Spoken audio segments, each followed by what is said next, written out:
바울 사도가 설교를 하다가 아주 부끄러운 일이 발생을 했다고 하는 게 뭐냐면, 대부분 사람들은 바울 사도가 간지를 앓고 있었다고 그래요. 그런데 이 바울 사도가 세상에 하나님 말씀을 전하는 설교를 하다가 발작을 일으켜서 쓰러졌어요. 그것을 생각하면 어떻게 됐겠어요? 여기 있는 제가 이렇게 설교하다가 발작을 일으키면 우리 성도님들 다음 주일날 교회 나오실 때 어떡하실까요? 네? 참 안타까운 일입니다. 그런데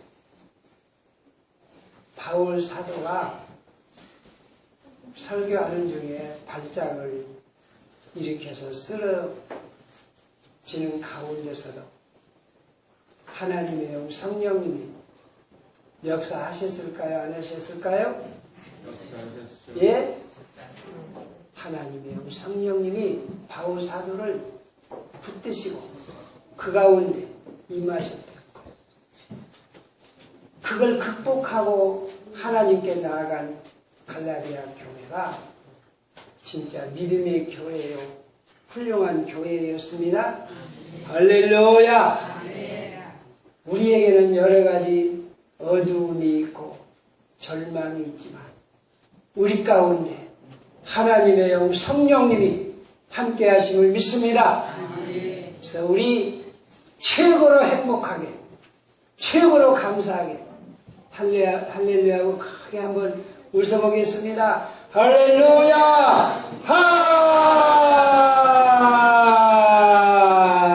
아멘. 우리 축복하십시다. 최고로 행복하십니다. 성령님이 함께 하십니다. 큰 복 받으셨습니다. 아멘. 아멘. 우리 한번 기도드립시다. 하나님 아버지, 감사를 드립니다. 우리가 이 땅에 살면서 힘들고 어렵고 절망적인 모습들도 있지만 하나님의 영 성령님이, 부활하신 예수님의 영이 우리의 이 척박한 삶의 현장에 함께 하셔서 우리로 하여금 승리케 하시고 하나님의 영광을 드러내게 해주심을 믿습니다. 성령님, 이 자리에 강하게 역사하셔서 병들고 약하고 신음하는 우리들을 만나주시고 치료하시고 새 희망과 능력을 가지게 하여 주시옵소서. 이 시간도 부활하신 예수님이 성령으로 충만히 오셔서 우리를 만나주시고 우리의 심령이 하나님의 존전에 가까이 거하는 복된 심령들이 되게 주시옵소서. 예수님의 이름으로 기도하옵나이다. 할렐루야. 우리가 오늘 읽은 성경 말씀 중에요, 우리가 우리 11절 말씀 다 같이 한번 보시겠습니다. 여호와의 말씀이니라. 너희를 향한 나의 생각을 내가 아나니 평안이요 재앙이 아니니라. 너희에게 미래와 희망을 주는 것이라. 우리가 이 말씀을 보면 이해하기가 쉽지 않습니다. 이해할 수가 없습니다. 사실은. 왜 그러느냐? 하나님이 말씀을 하신 거예요. 야, 내가 너희들에게 재앙을 주고 싶은 게 아니다. 너희들에게 미래와 큰 희망을 주는 것이 내 소원이다. 이렇게 말씀을 하시는데, 우리가 이 성경 본문 말씀 다른 구절을 보면 이 말씀을 받아들이는 것이 쉽지를 않습니다. 왜냐하면 참 죄송한 표현이지만 하나님이 좀 해도 너무하시는 게 아닌가 싶어요. 이 본문 말씀의 내용이 뭐냐면, 이스라엘 나라가 둘로 딱 남이스라엘, 북유다로 갈라졌는데, 이제 북이스라엘은 진작에 망해버렸고 남유다, 이 마지막 하나 남은 이 유다가, 유대 나라가 바벨론 침공으로 인해서 많은 사람이 포로로 끌려가고 마치 옛날 우리나라의 임진왜란 때 외놈들이 쳐들어 와가지고 우리나라 사람들을 다 끌어갔어요. 제가 일본에 가보니까 그 임진왜란 때 일본 사람들이 많은 사람들이 잡아갔는데 누구를 많이 잡아갔냐면 이 도자기 굽는 사람들, 이런 사람들을 몽땅 끌고 갔어요. 돌아온 사람들이 별로 없었어요. 그런데 이 바벨론 사람들이 이 남쪽 유대 나라 한쪽 남은 그 이스라엘 나라 사람들을 몽땅 끌어갔어요. 얼마나 비참합니까? 그 중에 사람들은 한 가닥의 희망을 어떻게 가지냐면, 옛날 우리 조상들은 하나님이 홍해바다를 갈라가지고 구원하셨지 않냐. 그러니까 이번에도 하나님이 기적을 베풀어서 한 1, 2년 있으면 다시 돌아오게 하고 우리나라를 회복시켜 주실 것이다. 이런 기대를 가져, 이런 믿음을 가졌어요. 그런데 에레미야가 단호하게 말합니다. 아니다. 70년을 고생을 하고 70년을 지내야 하나님이 그때서야 비로소 은혜를 베푸셔서 너희들 돌아오게 하시리라. 여러분, 인간 일생에 있어서 70년이면 어떻게 돼요? 네?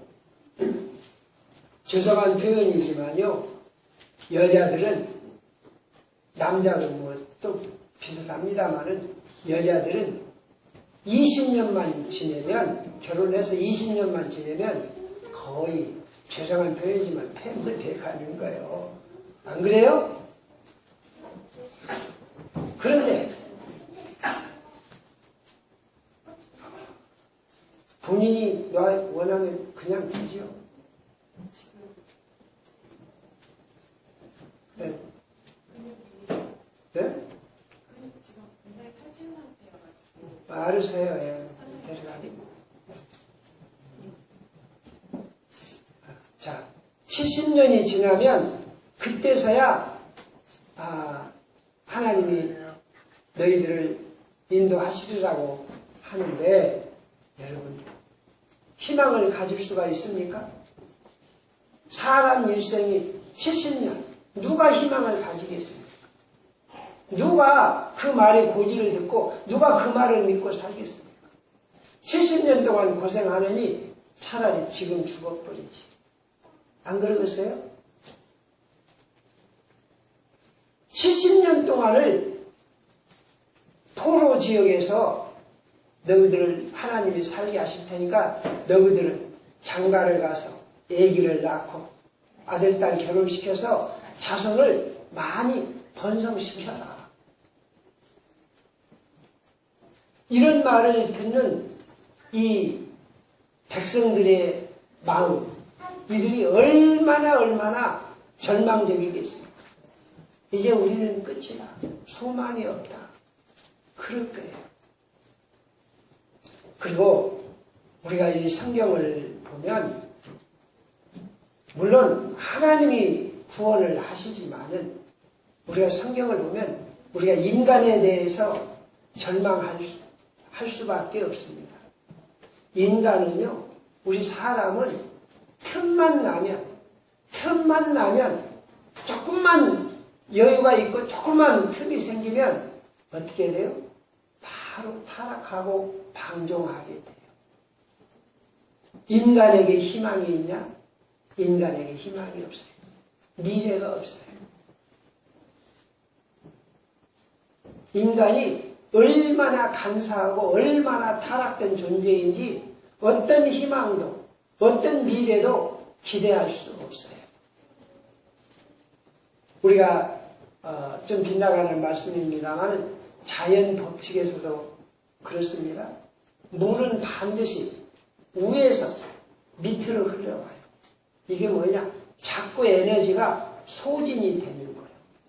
아마 제가 어렸을 때 학교 다닐 때 생각해 본 게 뭐냐면 저녁에, 지금은 그런 게 없을 때다만 저녁에 자전거 발전기 있잖아요. 자전거를 타고 가면 불이 확 켜집니다.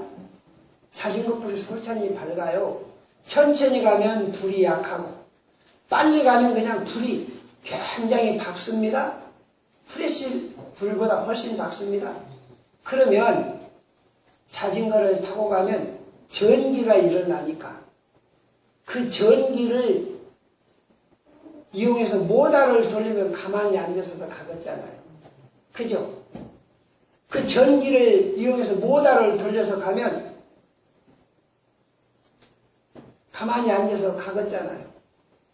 또 저 모터를 돌려가지고 다시 또 발전을 하면 전기가 생기니까 가만히 앉아서 갈 수 있겠잖아요. 그죠? 그런데 그게 아니에요. 자연 법칙에 엔트로피 법칙이라는 게 있어갖고 모든 에너지는 다운이 되게끔 되어 있어요. 그러니까 우리 사람들도 갈수록 편해지고 좋아지는 것 같지만 사실은 갈수록 더 불행해지고 타락해지고 다운되는 거예요. 예를 들어 볼까요? 우리나라 대통령이 누굽니까? 최고의 권력자입니다. 우리나라 대통령 하면요 얼마나 큰 권력이 있는지 몰라요. 60만 대군을 마음대로 움직일 수 있어요. 모든 공무원을 마음대로 할 수 있어요. 엄청난 능력이 있어요. 계엄령을 선포하면요 무서운 세상이 됩니다. 대통령이 얼마나 큰 권세를 가지고 있는지 몰라요. 그런데 저는 얼마 전 우리나라 대통령 중에 한 분이 자살을 했는데 이제 생각을 해보면 그분이 이해가 가요. 우리가 겉보기에는 대통령이면 못하는 일이 없을 것 같은데 사실은 대통령은 되고 나면 내 마음대로 할 수 있는 것은 아무것도 없구나. 이걸 느끼는 거예요. 저는 죄송한 표현이지만 박근혜 대통령이 자살할까봐 어떤 때는 겁이 나요. 뭐 그러진 않겠지만 농사가 잘 되어서 쌀이 풍년이 되잖아요. 그런데 풍년 돼야도 고민이에요. 흉년 되면 흉년 들어도 고민이에요. 우리가 이날 수출이 어떤 것이 잘 된다고 하면 그것도 고민이고 안 되면 안 되어서 고민이고 이러면 이래서 문제고 저러면 저래서 문제고 이 대한민국 안에서 제일로 욕을 많이 얻어먹는 사람이 누구일까요? 대통령일 거예요. 할 수 있는 일, 하지 못할 일이 없는 것 같지만 결국 대통령은 보면 자기가 할 수 있는 일은 아무것도 없어요. 그래서 오늘 우리들은 이 땅에 살면 절망할 수밖에 없어요. 내가 좋으면 저 사람은 나쁘고 저 사람이 나쁘면 내가 좋을 수 있고 그럴 거예요. 그러니까 우리가 이렇게 서로 살아가기는 하지만 서로 뭐가 있어요? 갈수록 비참해지고 절망해지고 우리 연세 드신 권사님 집사님들 이제 막다른 골목에서 더 힘드실 거예요. 어떻게 일생을 마치느냐 엄청난 고민이 되실 거예요. 뿐만 아니라 젊은 미래가 창창한 우리 젊은이들도 오히려 더 절망이 되고 앞이 보이지 않는 이게 있어요. 그래서 노인이나 젊은이나 어린아이나 참 부끄럽게도 자살하는 사람들이 너무 많아요. 신문에 그 기자들이 약속이 있다고 그래요. 할 수만 있으면 자살 뉴스는 보내지 말자. 자살 사건은 내지 말자. 그래요. 제가 지난번에 서울에 가가지고 그 광진교라는 다리를 가보니까 그 다리가 얼마나 아름다운지 몰라요. 우리 대한민국이 이렇게 살기가 좋구나. 그런데 바로 한 10m 거리마다 전화기가 있어요. 그 무슨 전화다냐 이렇게 보니까 그 전화기에 쓰여진 글이 있어요. 우리가 당신의 사연을 들어드릴 테니까 지금 전화 주십시오. 지금 전화 주십시오. 당신의 전화를 기다리고 있습니다. 그게 무슨 전화겠어요? 예? 그게 무슨 전화겠어요? 자살하는 전화. 아마 그것이 1년에 한두 번이나 있는 게 아니라 수시로 그것이 있는가 봐요. 얼마나 불행한 일입니까? 그래서 우리들은 우리나라가 이렇게 잘 살고 이렇게 좋은 나라가 없어요. 지금처럼 우리나라 보세요. 기가 막혀요. 도로가 얼마나 잘 뚫렸는지 제가 옛날 군대에 있을 때 서울 어디에서 버스를 타고 강원도의 양구 그 부대 앞을 도착을 하자면 9시에 출발해가지고 오후 한 2시나 3시쯤 도착을 했었어요. 근데 제가 지난번에 양구를 갔는데 터널이 말입니다. 얼마나 긴 터널이 있는지 아마 한 10여 킬로나 되는 것 같아요. 그런 터널을 지나가니까 뭐 서울 가가지고 서울에서 그냥 한 2-3시간이니까 가져버려요. 와, 우리나라 같이 좋은 나라가 없어요. 그런데 우리나라 같이 좋은 나라가 없고 이렇게 인프라가 잘 갖춰져 있는데 근데 또 한편에는 아는 사람들은 뭘 아느냐. 이렇게 좋은 나라일수록 어떻게 돼요? 더 한순간에 떨어질 우려가 있는 거예요. 높이 올라가면 떨어질 가능성이 더 많아지는 거예요. 이게 아는 사람들은 이게 더 고민이에요. 우리나라 이건희 회장님, 저는 지금도 건강하기를 기도하는데 그 양반이 건강해졌다는 뉴스가 안 나와서 제가 참 안타까워요. 근데 그 양반이 20년 전부터 하신 말씀이 무슨 말씀이냐? 그 양반 말씀이 무슨 말씀이냐? 10년 먹거리를 찾아야 한다. 10년 동안 먹고 살 것을 찾아야 된다. 그래서 그분들이 밤잠을 자지 않고 노력을 해가지고 오늘날 우리나라 핸드폰이 이렇게 퍼지고 핸드폰 팔아서 우리들이 많이 먹고 살지 않아요? 먹거리를 위해서 그분들이 10년 동안 살 것을 위해서 그렇게 불철주야 노력을 하신 분들이에요. 그런데 이분이 그 많은 돈을 두고 그 많은 의학자들 그 많은 좋은 약품들을 놓아두고 이분이 헤어나지를 못하는 것 같아요. 여기에 우리의 깊은 절망이 들어있습니다. 오늘 여기서도 하나님이 우리에게 하시는 말씀, 야, 나는 너희들에게 미래에 소망을 주고 싶다. 너희들 미래가 희망으로 가득 찬 미래를 가지기를 원한다. 내가 너희들의 미래를 찬란하게 하리라. 할렐루야. 그런데 이걸 우리는 받아들이기가 쉽지 않다 이 말이에요. 왜? 현실이 너무 어렵다. 현실이 말을 해주고 지금 내 미래가 안 보이는데 어떻게 하나님이 미래를 주시겠냐 이 말씀. 지금이 고통스럽다 이거죠. 우리는 70년을 기다릴 수가 없다는 거죠. 우리는 70년이 아니라 단 7시간만 배가 고파도 힘들어요. 안 그래요? 70년이 아니라 7일 동안만 내가 외로워도 견디지를 못하는 거예요. 그런데 어떻게 이것을 믿으라는 말씀입니까? 그래도 하나님은 우리에게 말씀을 하십니다. 야, 내가 내 마음을 아느니 너희에게 미래를 주고 싶다. 소망을 주고 싶다.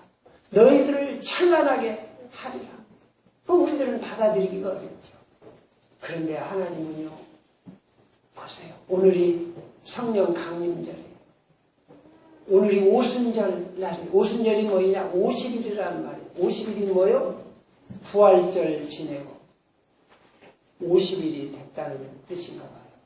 이게 뭐냐면 옛날에는요, 우리나라 사람들이 가장 어렵고 굶어 죽는 때가 언제예요? 보릿고개. 바로 요때쯤이에요. 이제 보리가 막 익어서 막 나올 때, 어렸을 때 보리 파랗게 아직 덜 익은 거, 그거 불에다 구워가지고 이렇게 비벼 먹은 적 있으세요? 영승이 집사님이라 하시민 집사님이랑 아는가 보지? 아마 우리 승희 자매는 모를걸? 보리, 청보리 이거. 왜 그 익지도 않은 보리를 불에다 구워갖고 비벼 먹겠어요? 먹을 것이 없어. 먹을 것이 없어. 그런데 오순절날, 오순절이 뭐예요? 보리를 처음 익어가지고 그걸 수확해서 먹는 때. 근데 이때 인간이 이렇게 고달프고 힘들고 최고의 고통 가운데 있을 때 하나님의 성령이 오셔서 우리를 새롭게 하신다. 할렐루야. 그래서 이 오순절 때 성령이 오셔서 우리를 새롭게 하신다. 이 뜻이에요. 그런데 우리가 이 요한복음에서도 보면 부활하신 예수님이 나타나셔가지고 맨 처음에 여기 본문에서 2번이나 하신 말씀이 무슨 말씀이에요? 제자들이 두려워서 문을 꽉꽉 잠그고 있었어요. 제자들이 문을 잠그고 있는데 부활하신 예수님이 나타나셔서 2번이나 뭐가 있을지어다? 평강이 있을지어다. 평화가 있을지어다. 제자들로서는요, 이게 받아들일 수가 없는 거예요. 왜냐?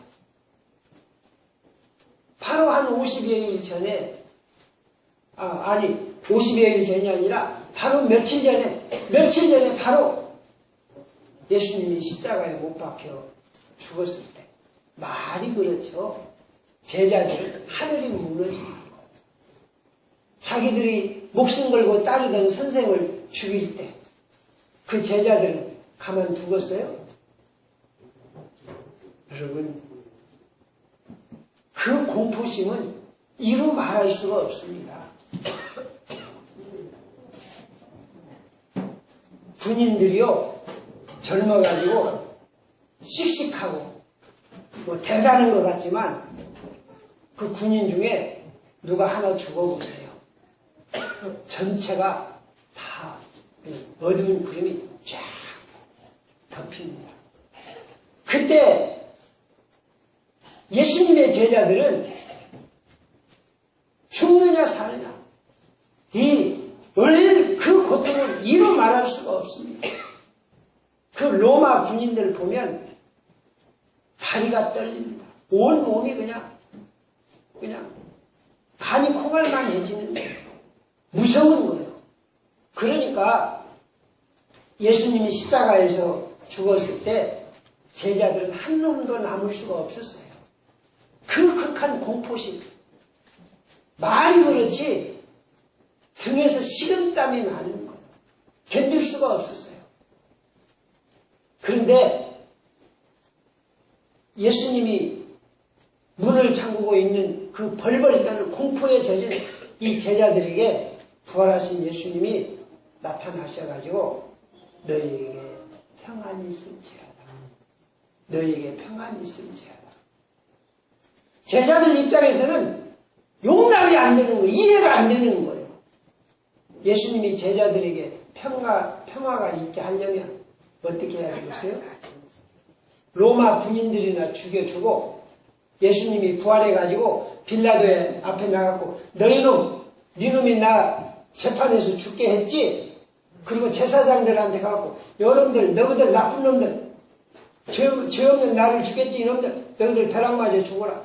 이렇게만 해놓으면 제자들이 어떻게 해요? 기가 살아서 평화를 얻을 터인데 여전히 빌라도는 살아있어요. 여전히 로마 군인들은 기를 쓰고 꼼짝을 못하게 만들어요. 여전히 그 악한 제사장 바리새인들은 예수 믿는 자들을 시도 없이 말려 죽이려고 그래요. 그런데 예수님이 말씀하시는 거예요. 너희에게 평화가 있으리라. 너희에게 평화가 있으리라.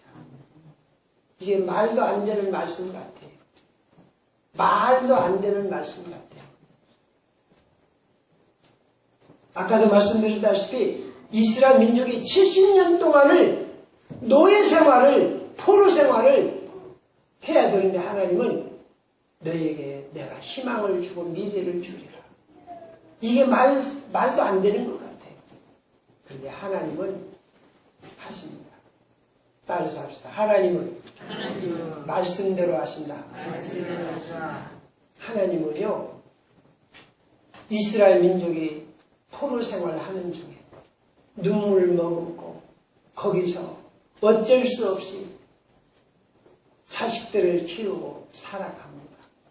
근데 하나님은 살아계셔서 이스라엘 민족을 포로 중에서 인물을 끌어내셔서 다니엘 같은 사람, 또 모르디게 같은 사람, 에스더 같은 여인, 이런 사람을 살게 하셔서 이스라엘 나라를 다시 세우십니다. 할렐루야.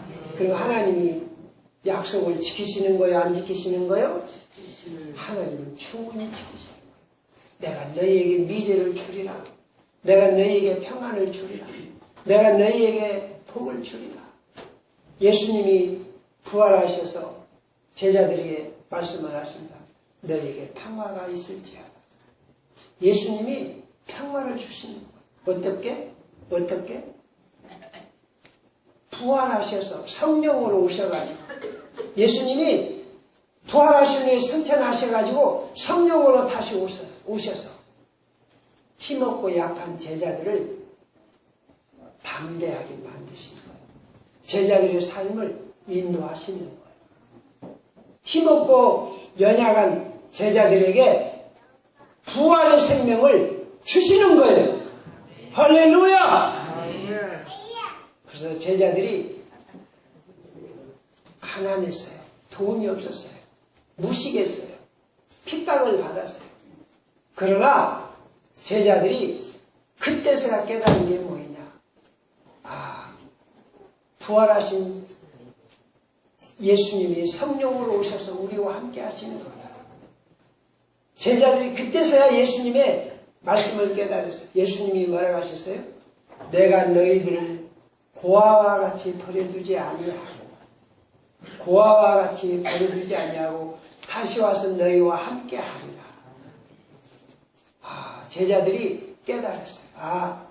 우리 눈에 보이지도 않고 손에 잡히지도 않지만 부활하신 예수님이 성령으로 오셔서 우리와 함께 하시는구나. 할렐루야. 그래서 이 믿음을 가지고 살았더니 실제로 어떻게 돼요? 부활하신 예수님의 능력이 나타나는 거예요. 오늘 우리도 우리만 혼자 사는 우리들이 아닙니다. 부활하신 예수님이 우리와 함께 하시는 줄로 믿습니다. 예수님이 이사야에서 보면 어떻게 예수님을 묘사가 됐냐면 마른 땅에서 나온 줄기 같고 고운 모양도 없고 풍채도 없더라. 그러니까 예수님이 나사렛 시골뜨기 목수였어요. 왜 예수님이 나사렛 시골뜨기 목수로 태어나서 일하셨을까요? 왜 그랬을까요? 그때 당시 목수 희망이 없어요. 미래가 없어요. 자식도 미래가 없어요. 키울 수가 없어요. 그런데 예수님이 그 절망 중에 오셔서 그 모든 절망을 당신의 몸소 겪어서 그런 절망 중에 사는 우리를 승리하게 하시는 것입니다. 그래서 히브리서에 보면 자기가 시험을 당하여 고난을 당하셨으니 시험 받는 자들을 능히 어떻게 하시리라? 도우시리라. 할렐루야. 예수님이 당신이 스스로 목수로서 가난하게 천대받으며 살았기 때문에 오늘 우리가 절망 중에 있을지라도 내가 희망이 보이지 않고 깊은 고통과 아픔을 겪을지라도 주님이 그 가운데 오셔서 능히 이기게 하시는 줄로 믿습니다. 이 역사는 우리 인간이 이끌고 지배하고 다스리는 게 아니라 하나님이 이끌고 지배하고 다스리는 거예요. 에베소서 1장에 보면 모든 정사와 권세와 능력과 주권과 이 세상뿐 아니라 오늘 세상에 이끌는 모든 이름 위에 뛰어나게 하시고 만물을 그 발 아래 복종하게 하셨다. 모든 만물을 지배하시고 온 우주를 다스리시는 분이 누구예요? 부활하신 우리 예수님이시라. 할렐루야. 그분이 만물을 다스리고 지배하시니 우리는 염려, 걱정할 필요 없는 줄로 믿습니다. 할렐루야. 저는 이번 그 선거에 한 가지 조금 안타까운 게 있어요. 누구라고 구체적으로 말씀드리기 어렵습니다만은 어떤 후보 중에 한 분이 삼관왕을 했어요. 삼관왕. 이게 뭐냐? 사법고시 1등, 행정고시 1등, 또 의무고시 차석. 야, 그런 아이 하나 있으면 얼마나 좋아요? 삼관왕. 저는 우리 교회 나오는 아이들 중에 삼관왕은 그만두고 일관왕만 있어도 할렐루야! 얼마나 좋겠어요. 그런데 그분이 어떻게 공부를 했냐면 비빔밥 공부를 했다는 거예요. 비빔밥이 어떻게 했느냐? 밥 먹을 시간이 아까운 거예요. 밥 먹는 시간이 아까우니까 그 부모들이 비빔밥을 만들어서 이렇게 아이가 그냥 빨리 비벼서 그냥 먹으면서 공부할 수 있도록 이 고기도 씹는 시간이 아까우니까 아주 잘게 잘라가지고 거의 가루같이 만들어가지고 비빔밥 공부를 시킨 거예요. 그렇게 해가지고 삼관왕을 만들었어요. 얼마나 위대합니까? 크게 성공했지요. 정말 잘했죠. 그분이 우리 호남 지역을 대표하는 인물이 될 만해요. 그래가지고 그분이 이번에 선거에 나서가지고 그분이 당선이 거의 확정이 됐어요. 여론조사에 보면 그분이 아주 우수해요. 그런데 불행하게도 그분의 그 딸이 미국에서 인터넷에 올린 거예요. 우리 아버지는 교육감 자격이 없다. 자기 딸도 못 가르치는데 그런 사람이 어떻게 교육감을 하겠느냐. 여러분, 우리가요 하나님 없이 하나님을 믿는 믿음으로 하지 아니하고 하나님이 주시는 미래를 바라보지 아니하고 내 욕심으로 내 야망으로 나아가면 우리는 결국 절망의 구렁텅이로 떨어지는 거예요. 여러분, 우리 하나님은 우리에게 말씀하십니다. 야! 너 고통스럽냐? 너 평생을 억울하게 힘들게 사는 거 그냥 세상 그만두고 싶냐? 아니다! 네 삶이 해 아래에서 힘들었다면 해 위의 삶을 내가 예비해놓고 너를 기다리는구나. 할렐루야. 오늘 우리들은 하나님이 주신 말씀을 받아들여요. 이 땅의 삶에서 아무리 힘들고 어려워도 해 아래의 삶이 아무리 힘들고 고통스럽더라도 해 위의 삶 속에서 하나님이 우리를 복주실 줄로 믿습니다. 아멘. 그리고 또 이게 있어요. 해 위의 삶을 바라보고 부활하신 예수님이 함께 하심을 믿고 오늘 이 땅의 삶을 살면 이 땅에서도 살아계신 예수님의 은혜를, 그 도우심을 입을 줄로 믿습니다. 저는 우리 교회에서 기대를 해요. 우리 아이들을 비빔밥 먹이면서, 야, 너 밥 먹을 시간 아까우니까 비빔밥에서 먹고 공부해라. 그렇게 할 필요 없어요. 그렇게 할 필요 없어요. 우리 아이들이 충분히 여유를 가지고 믿음으로 기도하면서 우리 교회 안에서도 1관왕, 2관왕, 3관왕이 나올 줄로 믿습니다. 왜냐? 부활하신 예수님이 도우시면 가능한 거예요. 할렐루야! 오늘 우리 교회가 여러 가지 어려움도 있고 우리 교회 성도님들 특별한 거 없지만 부활하신 예수님이 누구이십니까? 만물의 머리가 되시는 분이십니다. 만물 가운데 충만히 계시는 분이십니다. 아멘. 그래서 하나님이 그러십니다. 야, 내가 천지에 충만하지 않느냐. 할렐루야. 내가 천지에 충만하지 않느냐. 나는 참기가 힘들어요. 나는 70년이라는 세월이 너무 길어요. 그러나 하나님은 그 기간도 충분히 복되게 이끌고 가실 줄로 믿습니다. 그래서 우리들은요, 결론이 뭐냐? 절대 감사, 절대 소망. 할렐루야! 아멘. 우리는 하나님 앞에서 하나님 때문에 절망할래 할 수가 없는 거예요. 왜? 예수님이 이끄시기 때문에. 여러분, 우리 명심하십시다. 나는 못나고, 나는 부족하고, 나는 어리석고, 나는 잘못된 것이 많을지라도 예수님은 나를 인도하셔서 기필코 밝은 미래를 주실 줄로 믿습니다. 나는 하는 짓이 꼭 망할 짓을 할 수밖에 없을 수 있지, 망할 짓을 할 수밖에 없지만 하나님은 나를 인도하시고 훈련하셔서 기필코 찬란한 미래를 주시고 승리하게 하실 줄로 믿습니다. 아멘. 하나님은 우리에게 빌듯이 말씀하십니다. 야, 네가 내 마음을 좀 알아주라. 나는 너에게 미래와 희망을 주기를 원하노라. 아멘. 여자들이 힘들 때가 그거예요. 자기 나름대로 남편을 위해서, 자녀를 위해서 이렇게 살기를 원하는데 남편이 아무것도 아닌 거 가지고 막 악을 쓰면 어떻게 해요? 마누라가 낙심이 돼요. 또 남편도 그러잖아요. 가족을 위해서 내 일생을 헌신하고 그냥 목숨이라도 바치려고 그러는데 마누라가 털끝 많은 것 가지고 시비 걸면 어떻게 돼요?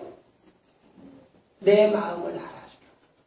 근데 우리들은 오늘 누구의 마음을 알아들여야 돼요? 하나님의 마음을 알아들여야죠. 야, 네가 아무리 고통스럽고 힘들고 절망스럽지만 나는 너에게 미래와 희망을 주기를 원하노라. 아멘. 우리들은 확신을 가지십시다. 나는 하나님 때문에 찬란한 미래를 가지게 된다. 할렐루야. 따라서 합시다. 하나님 때문에 찬란한 미래가 있다. 찬란한 미래가 있다. 할렐루야. 그래서 저는 부탁을 드립니다. 연세 드신 우리 권사님, 집사님들 선언하십시오. 나는 하나님의 은혜로 최고로 멋있게, 최고로 아름답게 예수님처럼 일생을 마치리라. 할렐루야. 아멘. 예수님 어떻게 돼요?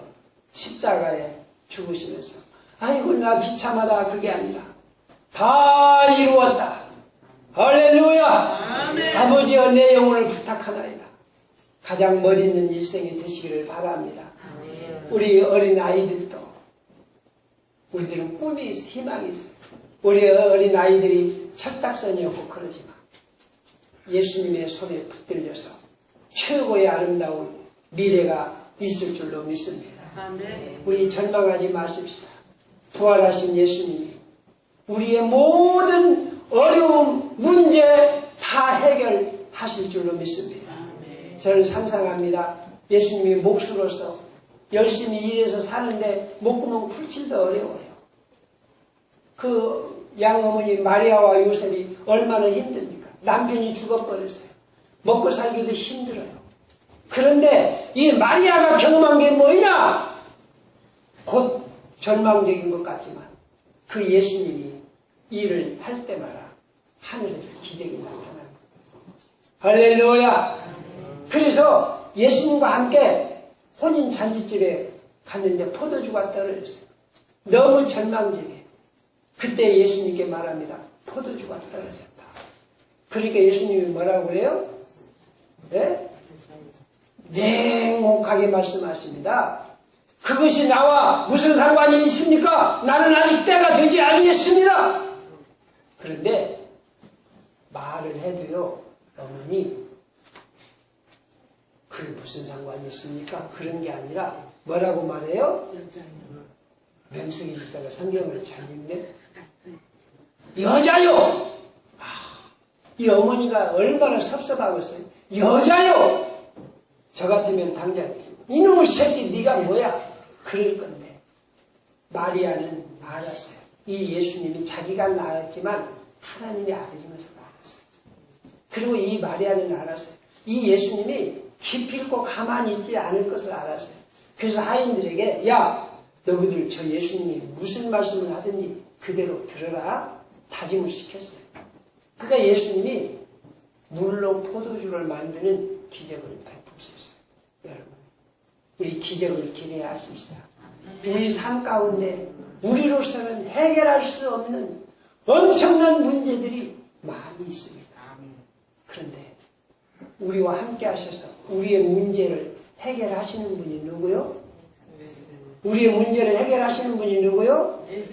부활하신 예수님이 오셔서 충분히 10,000번이라도 해결해 주시고 우리로 하여금 승리케 하십니다. 내가 너희에게 절망을 주고 재앙을 주고 싶은 게 아니라 미래와 희망을 주리라. 아멘. 이 말씀을 믿고 가장 담대한 성도님들 되시기를 바랍니다. 아멘. 찬양 드리시겠습니다. 우리 314장 찬송 드리시겠습니다.